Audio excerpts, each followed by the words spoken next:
Moscow police confirmed 4 people were found dead in the brutal murders of 4 students. Police say after 6 weeks, they have arrested a suspect in the brutal attack. Police used genetic genealogy in this murder case that may change the nature of crime solving forever.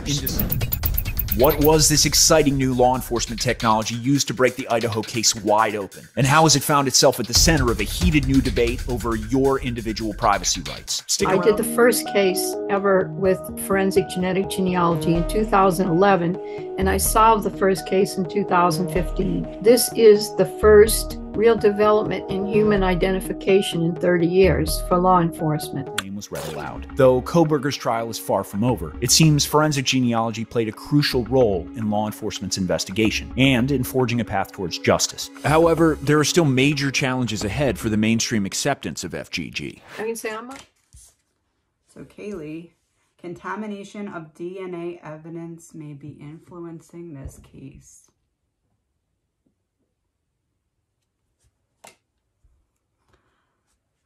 And from Maddie.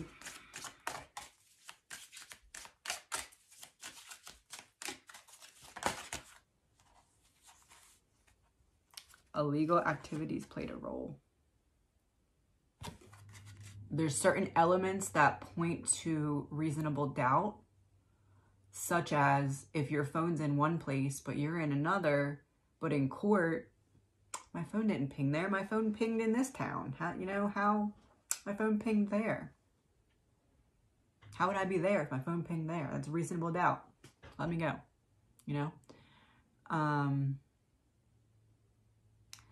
which is why I believe that they're trying to find that weapon before an arrest. Because from the police's perspective,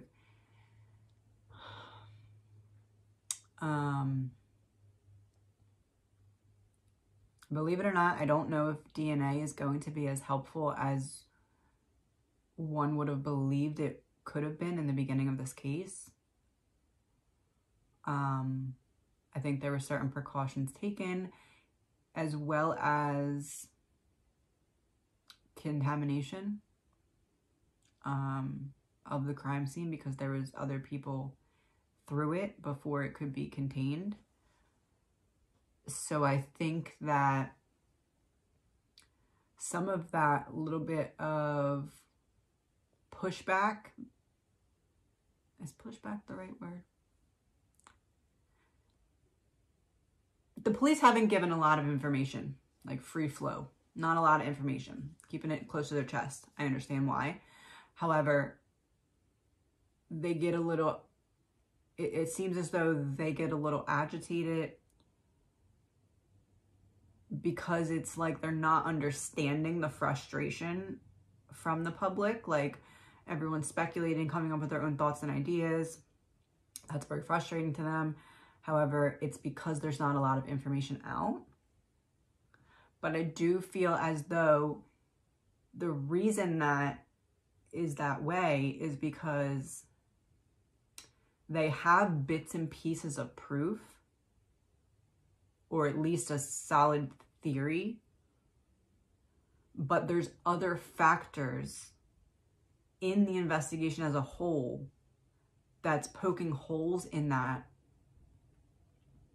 like slam dunk conviction. There's certain things that are poking holes in that. And while I do feel as though they have an idea or a direct answer as to who this person is, they need that weapon, and they need to connect the person to the place in which the weapon could potentially be found, or if not the weapon, if not the weapon itself, then they're trying to prove that this person was not where their phone was pinging. This person wasn't here where their phone was. They were somewhere else, but they left their phone there. And then they're trying to get some kind of proof of where they went after that. Because if they can connect the person in place B, but their phone is in place A, then that kind of squashes that whole reasonable doubt, because it's like, okay, well, you obviously weren't with your phone, so that is irrelevant at that point if they can prove that the phone is in one place and the person was in another.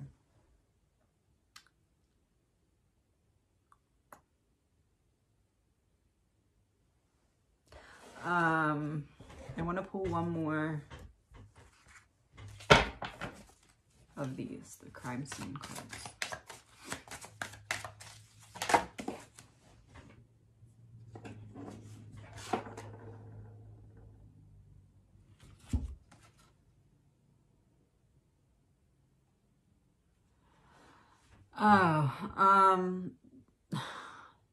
This crime may be solved by DNA testing or other scientific methods.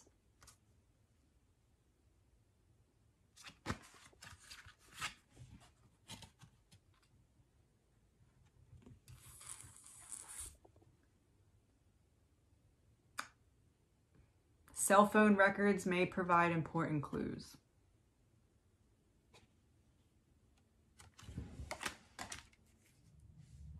Wow. So this article is going into forensic genealogy, and we just read it was not the Elantra that put him into a primary person of interest position. What was it? This is all about DNA. This is all about family genealogy. This is all about what this is. This is a confirmation, a huge confirmation. Never mentioned in the 18-page affidavit, so we didn't talk about it because we didn't want to give him a way to fight it sooner, or it's like we had to, in order to use this method, we had to also have other elements that would confirm the use of this method, if that makes sense. Like, we can't just shoot down this route and say, oh, okay, we used this method. We have to have other things that point us towards using this particular method. Covered all other angles that he wouldn't have been looked into had it not been this DNA, which is interesting because in a previous video, I talked about how I wondered if it was possible that there was a sheath and there was DNA, but it was not on there, but was put on there. And this is very interesting because, well, let's just keep going. The precise way forensic genealogy helped investigators zero in on Kohberger hasn't been previously reported. This is one of the most high-profile cases in which this relatively new, ethically contentious method has been used so soon after a crime has been committed, and it will likely influence how law enforcement approaches it going forward.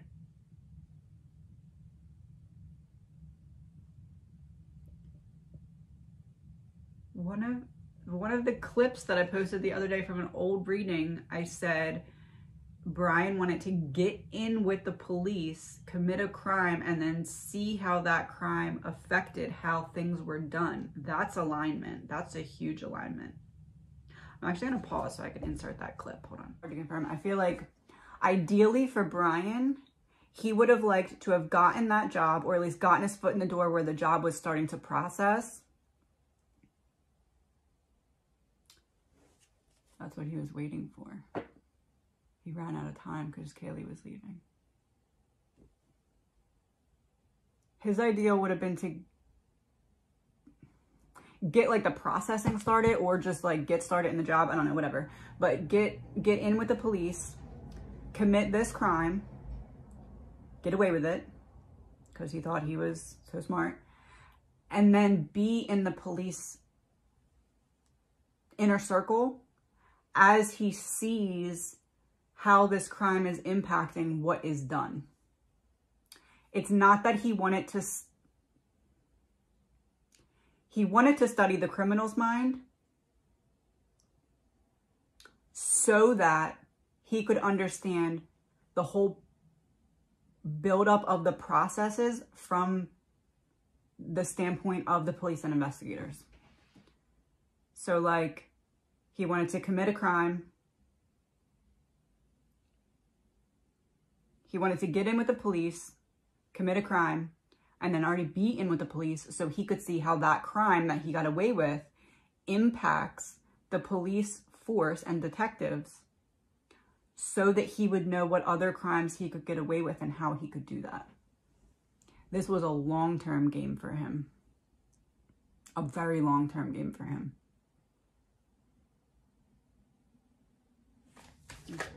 What can we know about this relatively new, ethically contentious method?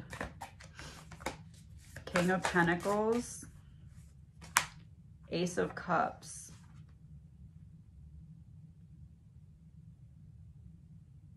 If it's used once and it works, it's going to be the new go-to. And there's going to be very little that you can get away with. And this is almost like a test to see how the public handles it. Death reversed. If this is able to work, stand up in court and make a difference, you're going to see this be the first method of testing from now on in a lot of cases. So they weren't getting what they were looking for. They knew that this was an option, but they tried to find something else so that they wouldn't have to open the door of using this and making it public. There's something about using this method that they are hesitant to make public, and I believe that that is, it seems like part of an underlying reason why certain things aren't coming out. Like, there's something about this method that they didn't want to be very vocal about. Two of Cups reversed.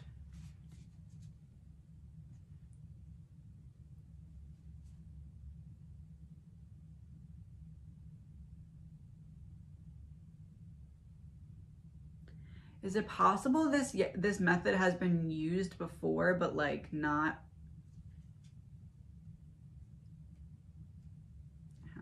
like certain cases where they used this method, but it wasn't actually talked about them using this method, but like they used it. How do I put this? It feels like they've used this method before without having to admit that they've used this method. There's something weird going on here. And Brian's team knows it.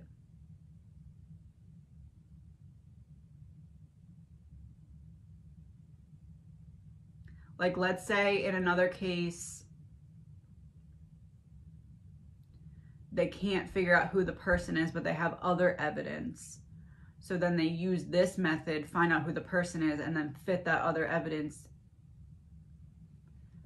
I don't know how to explain it. I don't know if I know enough about it to explain it correctly. They've used this, they used the testing that they used here in other cases without admitting that that's how they got their suspect. And that's part of the reason why they're trying to avoid really talking about how they used it here. Maybe not this particular.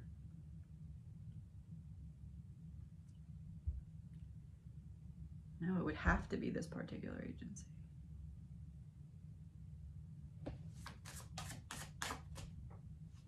I don't know, this is weird. Why was it not talked about in the affidavit?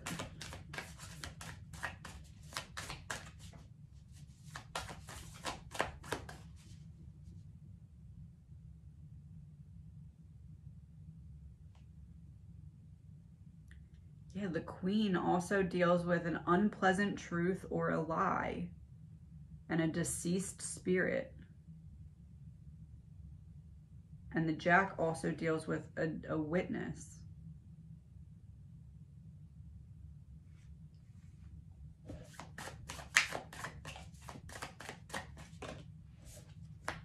The Star, the public. They've used this method to get suspects, but then didn't use it in court because they use it to find the suspect and then they get other evidence to convict. But this is the first time that they're like letting the public know that this is something that they've already been using. I don't know how to explain it other than that. The forensic genealogy testing is going to end up being a big deal going forward because of this case. It's weird because it's almost like Brian's team is going to try and get everything thrown out because of some potential ethical overreach of the use of forensic genealogy.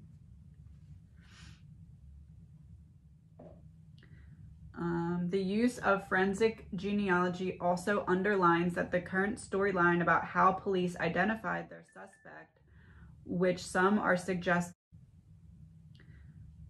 The use of forensic genealogy also underlines that the current storyline about how police identified their suspect, which some are suggesting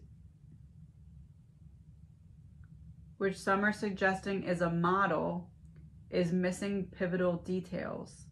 According to numerous genetic genealogists, the case embodies an emerging trend of leaving out any mention of forensic genealogy from... Can you tell I didn't read this before? Oh, interesting.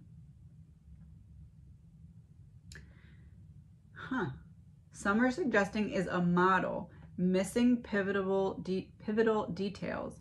According to numerous genetic genealogists, the case embodies an emerging trend of leaving out any mention of forensic genealogy from court documents and press conferences. The Idaho affidavit's thoughtful omission of any reference to genealogy, as forensic DNA analyst Tiffany Roy put it, has reignited a heated debate among investigative genealogists, lawyers, detectives, and other forensic experts about the wisdom of this strategy.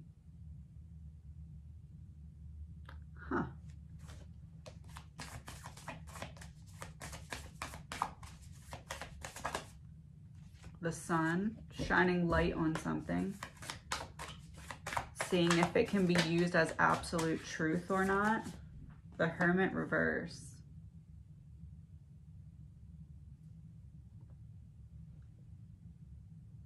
It's possible Kohberger's team may try to get that particular piece of evidence thrown out, and then hence everything else that came after that would be thrown out, I guess, as well, or whatever, because you only got that based off of the warrant that you got because of evidence that's now being thrown out.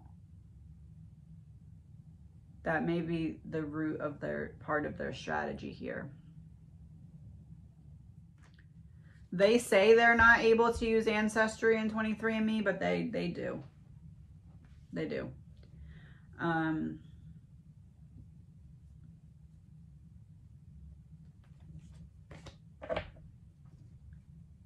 If anything, they have access to all of these, but 23andMe and Ancestry may not know that they're accessing it, but they're able to access these records.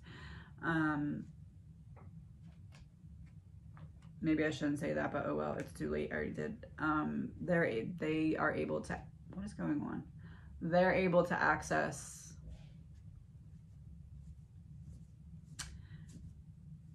which is interesting because, you know, some cases where you look at it and you're like, how did they ever find that person? But then they find other proof. It's like that. It's like they're able to use this to find the person, but if it's from 23andMe or Ancestry, it can't be used to get anything. So they have to they can find the person, but then they have to find other ways to prove.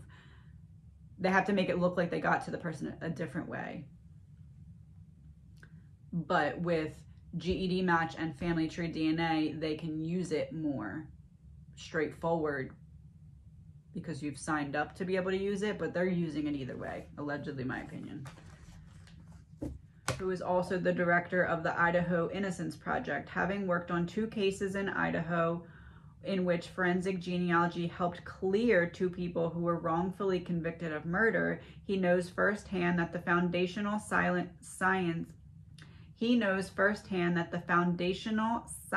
is solid and the technique is valuable, but he's observed that the longer a novel forensic method stays hidden, the more room there is for errors in its application.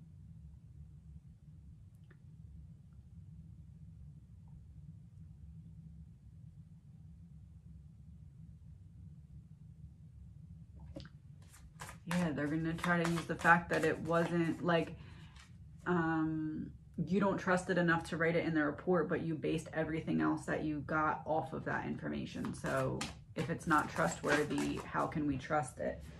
What is going on? Why does he keep falling forward?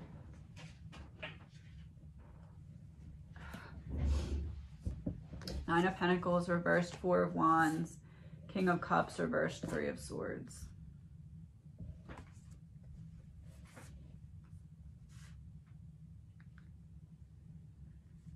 It's like we use this to get information on the regular, and we're testing out to see how the public reacts to it. Like if the public thinks it's a good idea or not. It's like seeing the opportunity to finally have this particular element in the spotlight in terms of using this method of testing. But it's like the defense knows that. How do I word this? Like they're seeing this as an opportunity to unveil this to the public to see the reaction, and the defense knows that they're doing that and is going to try and use that to their advantage because of the shaky ground that it's on, and the fact that they're not putting it in reports, they're not standing by this method fully. The defense is going to try and use that in some way. Roy, the forensic DNA analysis, made similar points that sparked a fiery debate over the weekend. He noted that when investigators get a DNA hit in CODIS, the FBI's criminal database, they typically mention it in an affidavit. Getting a partial match in a genealogy database should be similarly included, she said. Early on, prominent forensic genealogists and database managers allowed genetic profiles to be searched in ways that violated customer service agreement. I knew it. And getting away with it. But there's also an element of him looking ahead, knowing that there's a potential that he can get caught, even though he thought, I'm too smart, they're not gonna be able to catch me. But there was still thoughts in his mind about, okay, but what happens if they do? This is going to be a case like you've never seen before when it goes to court. He's going to pull some weird-ish. I don't know what it's going to be, but he's going to pull something out of a hat that's going to... Hold on. So to answer the question, do I think he had help? Not in the actual murders, I don't. Planted, I think, seeds that would later sprout into what he believes will be reasonable doubt. I don't know what that is. I don't know if he's planted evidence somewhere. I don't know if he just made sure that he was seen with certain people at certain times so it would kind of paint the picture that they were involved. I don't know. But I do feel like he is very smart, and we're about to see that. We're about to see it. He's not just going to lay down and go down for this. I had two come out. Four of Wands and Judgment in reverse. Yeah. He's going to try very hard to go home. He has something up his sleeve that he thinks is going to get this case either thrown out or hung jury. He has something up his sleeve.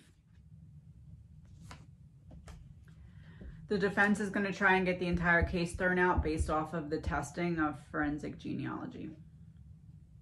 And this is going to set a precedent for how this method is used going forward based off of how the public reacts to that portion of the trial.